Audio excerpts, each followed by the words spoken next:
আমাদের ছোট নদী চলে আঁকে বাঁকে, বৈশাখ মাসে তার হাঁটু জল থাকে। পার হয়ে যায় গরু, পার হয় গাড়ি, দুই ধার উঁচু তার ঢালু তার পাড়ি। আষাঢ়ে বাদল নাবে নদী ভর ভর, মাতিয়া ছুটিয়া চলে ধারা খরতর। দুই কূলে বনে বনে পড়ে যায় সারা, বর্ষার উৎসবে জেগে ওঠে পাড়া। চিকচিক করে বালি কোথা নাই কাদা, এক ধারে কাশবন ফুলে ফুলে সাদা। কিচিমিচি করে সেতা শালিকের ঝাঁক, রাতে ওঠে থেকে থেকে শিয়ালের হাঁক। তীরে তীরে ছেলে মেয়ে নাহিবার কালে, গামছায় জল ভরি গায়ে তারা ঢালে। সকালে বিকেলে কভু নাওয়া হলে পরে, আঁচলে ছাকিয়া তারা ছোট মাছ ধরে। এই যে আমি আর মাম্মাম কিন্তু আবার বেরিয়ে পড়েছি হচ্ছে বকখালির সমুদ্রতে চান করতে।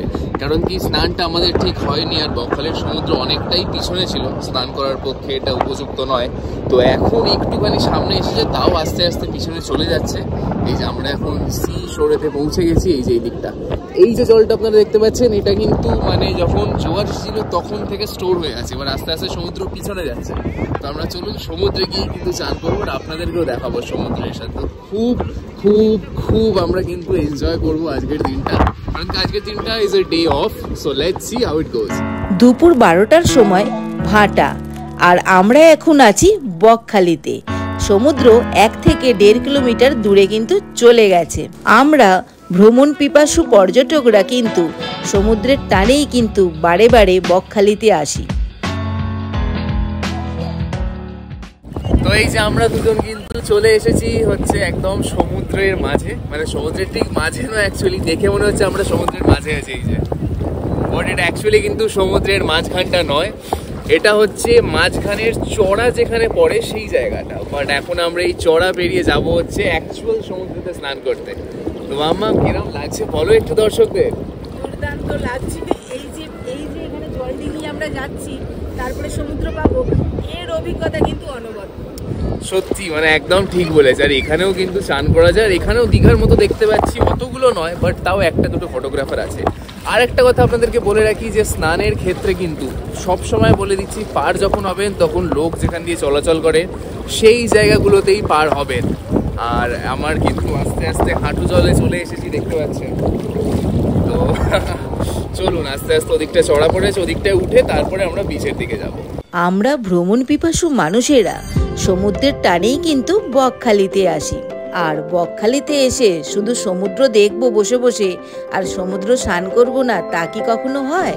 তাই সমুদ্র যতই দূরে চলে যাক, 1 কিলোমিটার বা 1.5 কিলোমিটার, সমুদ্রকে স্পর্শ করার জন্য পর্যটকরা ছুটে যায়। তো এই যে গাইস আমরা কিন্তু মানে হাঁটু জলেতে চলে এসেছি, মামাদের কোমর অব্দি এসে গেছে আর অলমোস্ট। তো যাই হোক এখন আস্তে আস্তে চড়ার দিকে যাচ্ছি আমরা। চড়া বলতে মনে বললো কিন্তু রোদ্দুরটাও চড়া পড়েছে, মানে আজকের কিন্তু কোনো রকম মেঘ টেঘ নেই। আর আস্তে আস্তে জল কমে যাচ্ছে, চলে যাচ্ছি। ওই দিকেও দেখতে পাচ্ছি অনেক লোক আছে।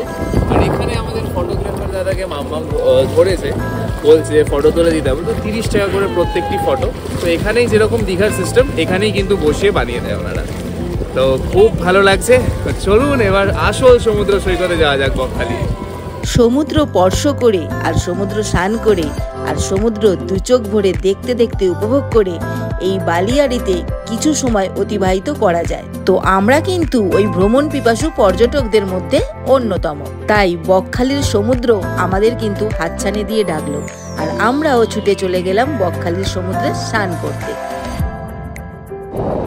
বন্ধুরা আমি কিন্তু এখন বকখালির সমুদ্র সৈকতে চলে এসেছি। না এক্স্যাক্টলি সমুদ্র সৈকত নয়, কারণ কি সমুদ্র এখান থেকে অনেকটা দূরে, এখনো আমাদের আরো মোটামুটি 1-2 কিলোমিটার তো হাঁটতেই হবে সমুদ্র পেতে গেলে। এখানেই কিন্তু সমুদ্র ছিল, বাট একটুখানি টাইমের জন্য কিন্তু আমরা 2 মিনিটে ওখান থেকে এখানে এসেছি, বাট সমুদ্র কিন্তু এখান থেকে ওখানে চলে গেছে। তো খুবই সুন্দর লাগছে এক্সপিরিয়েন্সটা, মানে মনে হচ্ছে যেন এমনি সমুদ্রে গেলে সমুদ্র আসে আর আমরা পিছাই, বাট এখানে আমরা যাচ্ছি সমুদ্র পিছোচ্ছে। আর এখানে দেখতে পাচ্ছেন ফুটবল হ্যান্ডবল গেম চলছে অলরেডি। তো খুব খুব খুব এনজয় করছে যারা এসেছে বকখালিতে। বকখালির বিচ কিন্তু একটু আলাদা বিচ, মানে দীঘা বা পুরীতে যেরকম বিচ পান সেরকম কিন্তু বকখালি নয়। এটা অনেকটা শান্ত আর অনেকটা দূরে। আর এটা দীঘা বা ওল্ড দীঘা যেরকম অ্যাগ্রেসিভ যে সমুদ্রের রূপটা আপনারা দেখতে পান, এখানে কিন্তু এরকম দেখতে পাবেন। তো আর এখানে বাঁধানো কিন্তু পাড়টা না, এই জায়গায় কিন্তু কোনো বাঁধানো পাড় নেই। তো আমরা কিন্তু খুব এনজয় করছি, মামা জল পেরিয়ে এতটা দূরে এলো, ওটা কিন্তু একটা ব্যাপক এক্সপিরিয়েন্স ছিল। এবার আমরা আপনাদের নিয়ে যাবো হচ্ছে বিচের দিকে, তো চলুন। এখন বাজে সকাল 10টা, আমরা কিন্তু চলে এসেছি বকখালির সমুদ্র সৈকতে। আর এই যে হচ্ছে সমুদ্র সৈকত, এটা কিন্তু পুরো সাদা বালির চর, এটা পেরিয়ে কিন্তু ওই দূরে হচ্ছে সমুদ্র সৈকত। আর আমরা সকালে কিন্তু গেছিলাম ওই বনবিবির মন্দিরে দর্শন করতে, ওইদিকে হচ্ছে বনবিবির মন্দির, ওই যে দেখতে পাচ্ছেন। যদি আপনারা এই মনোরম শান্ত নিরিবিলি নির্জন দ্বীপে একদিনের ছুটিতে বা 2-3 দিনের ছুটিতে যদি কাটাতে যান, তাহলে চলে আসুন ব্যাগ গুছিয়ে এই বকখালির সমুদ্র সৈকত। কিন্তু ঘটনা হচ্ছে যে সমুদ্র দূরে থাকলেও সমুদ্রের একটা টুকরো কিন্তু এখানে রেখে গেছে।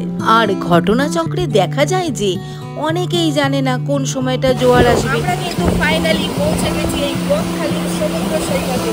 আর বিকেলে জোয়ার আসার সময় অনেক ক্ষেত্রেই কিন্তু দুর্ঘটনা ঘটে গেছে। ভাটার সময় তো প্রবলেম হয় না, জোয়ারের জল ততক্ষণে পিছন দিকে চলে এসেছে। আমরা খেয়ালই করিনি যে পুরো জায়গাটা ভরে গেছে। আর আমরা যখন ফিরছিলাম তখন কিন্তু দুর্ঘটনার মুখোমুখি হতে হয়েছে আমাদের। আমরা হয়তো আর ফিরতেই পারতাম না, কিন্তু অনেকে বললেন যে আপনারা তাড়াতাড়ি চলে আসুন, জল আরো বাড়তে থাক। আমি তখন দেখলাম পিছনে সমুদ্র আর সামনে ডাঙা, তো আমাদের কিন্তু সামনের দিকে এগোনোটাই দরকার আছে। আমি বকখালিতে যাওয়ার আগে অনেক ভিডিও কিন্তু সার্চ করেছিলাম, তাতেও কিন্তু বলা ছিল সাবধান, বকখালিতে চোরা বালি আছে এবং চোরা বানও আছে। ওখানকার অনেক বাসিন্দাও আমাদের সতর্ক করে দিয়েছিলেন। আমাদের অনেকেই কিন্তু বারণ করেছিলেন যে সমুদ্র স্নানে গেলে কিন্তু তাড়াতাড়ি ফিরে আসবেন। যেমন বকখালিতে যখন আমরা বসে ব্রেকফাস্ট করছিলাম, তখন চায়ের দোকান থেকে বলা হয়েছিল যে এই বর্ষাকালে কিন্তু আপনারা জম্বুদ্বীপ যাবেন না, বর্ষাকালে সমুদ্র উত্তাল থাকে, গেলে আপনাদের দুর্ঘটনা ঘটতে পারে। সেই কারণে আমরা জম্বুদ্বীপের ট্রিপটা ক্যান্সেল করেছিলাম। কিন্তু বকখালির সমুদ্র যখন হাতছানি দিয়ে ডাকলো, আমরা আর সমুদ্র স্নান না করে থাকতেই পারলাম না, তাই সোজা ছুটে চলে গেলাম সমুদ্র স্নানের উদ্দেশ্যে। আমরা কিন্তু অনেক জায়গা বকখালির ঘুরে দেখেছি, যেমন বেনফিশ মৎস্য বন্দর, ফ্রেজারগঞ্জ, কার্গিল সি বিচ যেখানে শুটকি মাছ দেখা যায়, আর দেখেছি হেনরি আইল্যান্ড। তবে হেনরি আইল্যান্ডে শুনেছি চোরা বালি ও চোরা স্রোত আছে, যেখানে একটা হোর্ডিং এ লেখা ছিল চোরা বালি ও চোরা স্রোত থেকে সাবধান। আর বকখালিতে কিন্তু স্থানীয় বাসিন্দারা সাবধান করেন, কিন্তু কোনো হোর্ডিং এ লেখা নেই যে চোরা বালি ও চোরা বান থাকতে পারে। আর এই চোরা স্রোত থেকে কিন্তু আমাদের সাবধান থাকা উচিত ছিল, যাকে বলে বকখালির মৃত্যু ফাঁদ। হ্যাঁ বন্ধুরা, এটাই হলো বকখালির মৃত্যু ফাঁদ। তো সমুদ্র যেরমই হোক বন্ধুরা, সমুদ্রে এলে কিন্তু একবার যদি আসেন তাহলে উঠতে মন চাইবে না, এত মজা আসছে। এই ঢেউগুলো আস্তে আস্তে লাগছে গায়ে এসে, তো খুব সুন্দর লাগছে। আমরা তো খুব এনজয় করছি বকখালির বিচ। আমরা এক্সপেক্ট করিনি কি এতটা এনজয় করবো আমরা, কারণ কি প্রথম দর্শনে, এটা আমার ফার্স্ট টাইম বকখালিতে, তো প্রথম দর্শনে the beach didn't look so appealing. তো ওই জন্য আমরা ভাবছিলাম যে জানি না কিরকম কি হবে। মামা গিয়েছিল বাচ্চাবেলায়, বাট এখন কিন্তু সত্যি খুব মজা পাচ্ছি আমরা, রিয়েলি মানে it's the best beach. Bakkhali beach হচ্ছে মানে এমন একটি বিচ যেখানে আপনারা বালুর চড়েতে খেলে বেড়াতে পারবেন, হেঁটে বেড়াতে পারবেন। সিরিয়াসলি বকখালিকে যদি আরও ডেভেলপ করা হয় না, আমি বলে দিচ্ছি দীঘাকেও কিন্তু পিছনে ফেলে দেবে, কারণ কি এত সুন্দর একটি বিচ আছে বকখালির। এখানে যদি পরিষ্কার করে হর্সেস, ক্যামেল রাইড যেরকম দীঘা পুরীতে থাকে সেইগুলো যদি চালু করা যায় তাহলে কিন্তু দুর্দান্ত হবে বন্ধুরা। So according to me Bakkhali beach is super. আপনারাও যদি আসেন তাহলে কিন্তু অবশ্যই বকখালি বিচে স্নানটা অবশ্যই করবেন। So on our first day to Bokkhali Sea Beach, we didn't have much of that issue. ওই দিনকে আমরা বালিতে নাম লিখছিলাম, আমাদের চ্যানেলের স্যান্ড ক্যাসেল বানালাম, খুব মজা করলাম। বাট পরের দিন যখন আমরা বকখালি সি বিচ ভিজিট করলাম, ওই দিনকে কিন্তু we got into trouble. এই ইনসিডেন্টটা বলার আগে আপনাদেরকে বলে রাখি, সকাল সকাল যেরকম দীঘাপুরীতে আপনারা বিচ ওয়াকে বেরোন, বকখালি সি বিচে কিন্তু এই ভুলটা প্লিজ করবেন না। এখানে বকখালি বিচে কিন্তু তখনই ভিজিট করবেন যখন লাইফ গার্ডসরা বিচে থাকবে, which is approximately from 10 AM to 12 PM, কারণ কি সকালবেলা বকখালির সমুদ্র খুবই আনপ্রেডিক্টেবল হয়। অ্যান্ড মোস্ট ইম্পর্টেন্টলি গাইস, জোয়ার ভাটার টাইমিংটা লোকালস এর কাছ থেকে জেনে নেবেন একবার। আমরা কিন্তু এখন বকখালি সি বিচের শেষবারের মতো পৌঁছে গেছি, মানে শেষ শ্রদ্ধাঞ্জলি বা শেষ বিদায় যাকে বলে ওটা জানাতে। না বকখালির সি বিচ কোথাও যাচ্ছে না, আমরাই চলে যাচ্ছি আবার কলকাতা।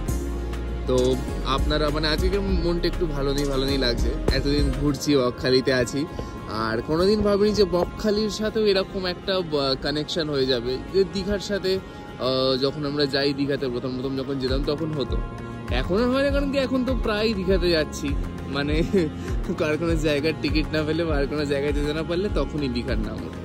বাট বকখালির ব্যাপারটা একটু আলাদা, বকখালি আমার এই ফার্স্ট টাইম আসা, আর প্রথম দর্শনে কিন্তু বকখালি আমার মন জিতে নিয়েছে সত্যি বলতে কি, আর খুবই খুবই খুবই ভালো লাগলো আমাদের এখানে এসে। তো মাম্মা আমার দিদাইও খুব এনজয় করেছে, না হোল ফ্যামিলি মিলে আমরা কিন্তু খুব এনজয় করেছি। তো এই জিনিসটা আমার তো খুবই ভালো লেগেছে। আজকের এত দেখার জায়গা আছে বকখালিতে, বাট বকখালি কিন্তু অতটা ফেমাস টুরিস্ট স্পট নয়, যেটা আমার থেকে খারাপ লাগলো। কিছু রিজন আছে তার of course, but one of the main reason is that বকখালিতে ক্লিনলিনেস কিন্তু একদম নেই।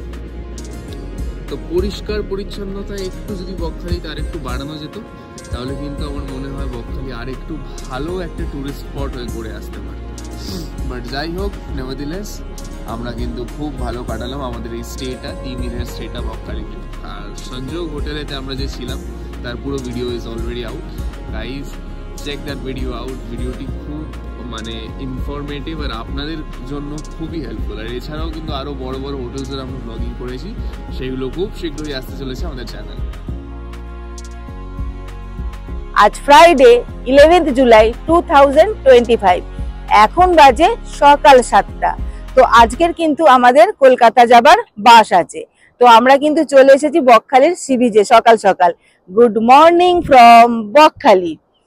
এখনো আমরা গুড মর্নিং টি খাইনি, এখানে একটু সমুদ্র উপভোগ করে নিয়ে আমরা গুড মর্নিং টি খাবো, এবং সেখান থেকে আমাদের 11:30টায় বাস আছে, আমরা কলকাতার উদ্দেশ্যে রওনা দেবো।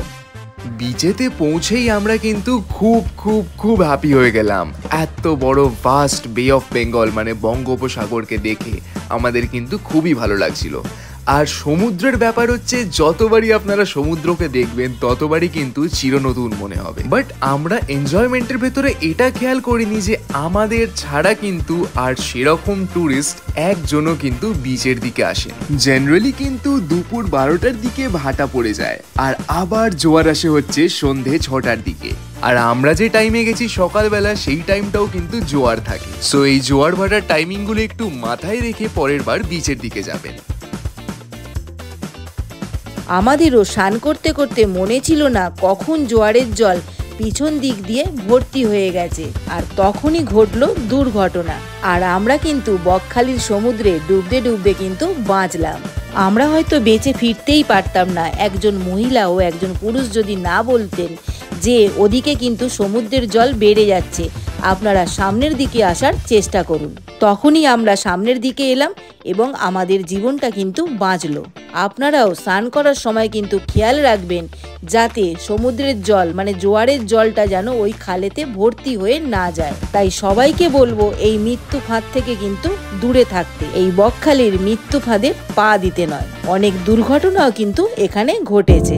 সমুদ্র পিছনে চলে গেলেও তার এক টুকরো এখানে রেখে গেছে। এটা একটা নদীর মতো বা খালের মতো বলা যায়। এই জায়গাটা কিন্তু ডিপ আছে, আর দুই দিকে কিন্তু চড়া পড়ে উঁচু হয়ে গেছে। আর জোয়ার আসার সময় কিন্তু এই খালে আগে জল ভর্তি হয়ে যায়, অর্থাৎ যখন ওখানে সমুদ্র জল স্পর্শ করে আর এখানে তার আগে কিন্তু জল ভর্তি হয়ে যায়। আর এমনটিই কিন্তু আমাদের সাথে হয়েছিল। একেই বলে বকখালির মৃত্যু ফাঁদ, আর এই ফাঁদেতেই কিন্তু আমরা পা দিয়েছিলাম।